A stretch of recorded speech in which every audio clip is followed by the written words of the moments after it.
The moment I said those words to Sarah in the break room, I knew there was no going back. But what happened next made me question everything I thought I knew about workplace friendships. I work at a marketing firm with about 30 people. Sarah started 6 months after me, and at first I thought we'd be great friends. We were both young, both loved coffee, both complained about our boss. Normal office stuff, right? But then I noticed something weird. Every single story I told, Sarah had a better one. I mentioned getting a small promotion. She got a bigger one at her last job. I talked about my weekend hiking trip.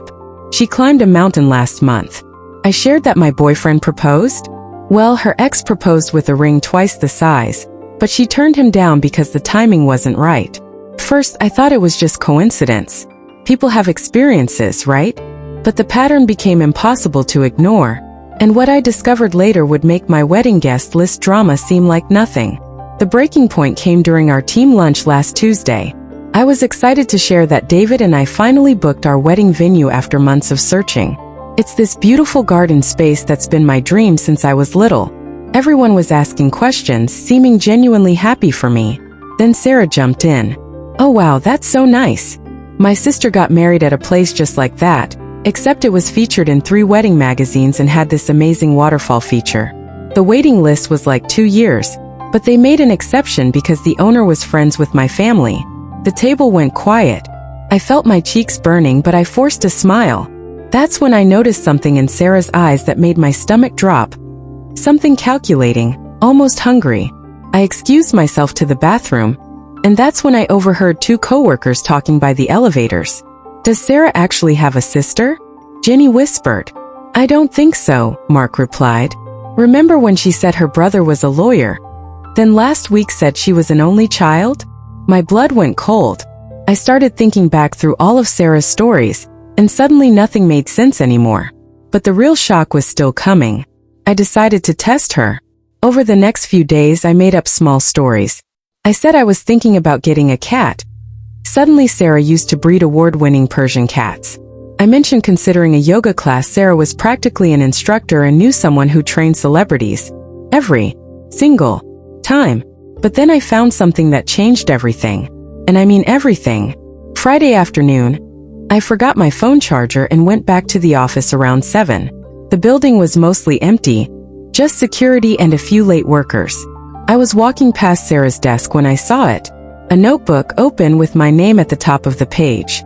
My hands were shaking as I got closer. What I saw made me feel sick. It was a detailed list. Emma's Stories was the header. Underneath were bullet points of everything I'd shared over the past few months.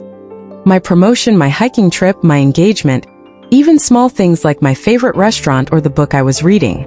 Next to each item was a note in Sarah's handwriting. Sister's promotion was bigger. Climbed Mount Washington last year. Ex's ring was 2 carats vintage Tiffany. But the worst part wasn't the list itself. It was what I found on the next page. Wedding intel was written at the top. She had notes about my venue, my dress budget, even details about David's family that I'd mentioned casually. At the bottom in red ink she'd written, "Find out guest list. Suggest better options." I took photos with my phone, my heart pounding so hard I could hear it in the empty office. But I had no idea how much deeper this rabbit hole went. Monday morning I pulled Sarah aside. "We need to talk," I said, trying to keep my voice steady. She followed me to the small conference room, chatting normally about her weekend. "So I was thinking," she said, "have you finalized your wedding guest list? Because I know this amazing photographer who might be available, and—" "You're not invited," I interrupted. The change in her face was instant and terrifying. The friendly mask just dropped. "Excuse me," she said, her voice completely different now. "I found your notebook, Sarah. I know what you've been doing." For a moment I thought she might deny it. Instead she smiled. And that smile made every hair on my neck stand up. "You went through my personal belongings?" she asked, tilting her head like I was the crazy one. "It was open on your desk. So you're saying you're not inviting me because I take notes about my friends? That's pretty paranoid, Emma." "Friends." She said friends like it was a normal thing to catalog someone's life stories to create fake versions of your own. I showed her the photos I'd taken. "This isn't friendship, Sarah. This is—" "I don't even know what this is." Her mask slipped further. Maybe if you had more interesting stories, I wouldn't need to improve them. The room felt ice cold. Improve them? Like my life was her rough draft? I think you should stay away from me, I said, standing up. Or what? She asked. You'll tell everyone I'm a big meanie who hurt your feelings? I walked out without answering, but that wasn't the end. Not even close. Because what happened over the next 2 weeks made me realize I'd been sharing my office space with someone much more dangerous than I'd imagined. First, my work files started going missing from my computer. Small things at first, drafts of presentations, client contact lists, then bigger stuff. My entire campaign proposal for our biggest client disappeared the day before the deadline. IT couldn't find any evidence of hacking. Maybe you forgot to save it, they suggested. But I knew. Then David started getting weird emails. Someone had signed him up for wedding spam using an email address that was almost his, but not quite. Close enough that vendors started calling him about services we'd never inquired about. This is getting weird, he said, showing me his phone. Someone used my information to request quotes from 5 different wedding planners in the same day. I felt sick. I'd mentioned David's email address to Sarah weeks ago when talking about wedding planning. But the final straw was what happened last Friday night. David and I were having dinner at our favorite restaurant, the same one I'd mentioned loving to Sarah. We were sitting at our usual corner table when the waiter approached with champagne. Congratulations on your engagement, he said cheerfully. The lady who called said you'd want to celebrate with our best bottle. We didn't order champagne. We looked around confused, and that's when I saw her. Sarah was sitting 3 tables away, watching us with that same calculated expression. When our eyes met, she raised her wine glass in a mock toast. David followed my gaze. Who is that?